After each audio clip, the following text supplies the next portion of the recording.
Efectivamente, son muchas las preguntas que nos planteamos en base al testimonio tremendo que acabamos de escuchar. Básicamente, al abogado que nos acompaña en la mesa le vamos a preguntar si esto efectivamente es legal, si un colegio puede tomar una decisión de este tipo después de haber admitido precisamente a un menor, en este caso, con esta deficiencia. José Eduardo Marrero es director de Unive Abogados. José Eduardo, ¿es legal lo que ha hecho el colegio en sí? ¿Se puede hacer? Muy buenas tardes.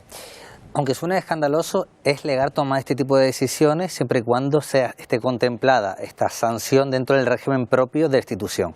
Hay que distinguir entre lo que es un centro de educación privado de uno público. El privado tiene su propio carácter y así viene definido en el artículo 115 de la Ley Orgánica de Educación.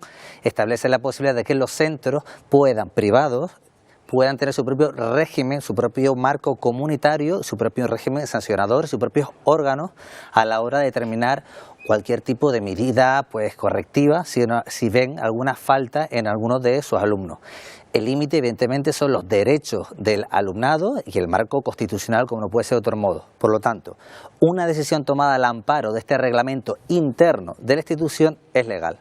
Cuestión distinta es que esa medida que se haya tomado por parte del centro sea desproporcional porque no atiende a las circunstancias personales, particulares o sociales del alumno y por lo tanto se esté discriminando al alumno.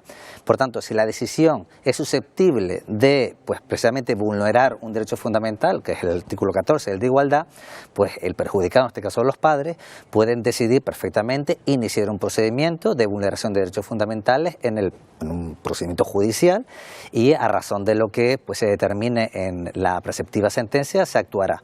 En definitiva, para no enrollarnos, ¿la decisión tomada por el centro es ilegal o no?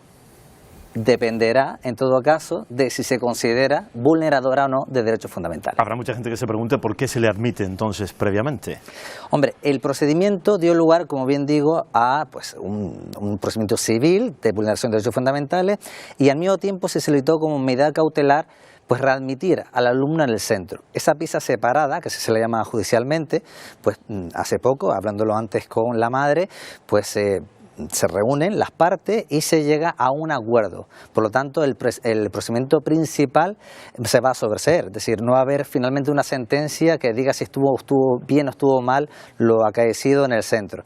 En esas medidas cautelares se llega a un acuerdo, seguramente porque tampoco interesa a un centro como en el que se encuentra el niño, una publicidad de este tipo, se llega a un acuerdo en el que se termina readmitiendo al alumno. Pero, vuelvo y repito, habría que estar las circunstancias que determinaron que el menor tendría que ser expulsado siempre y cuando esté dentro del régimen sancionador de la propia institución. José Eduardo, ¿esto ocurre con frecuencia?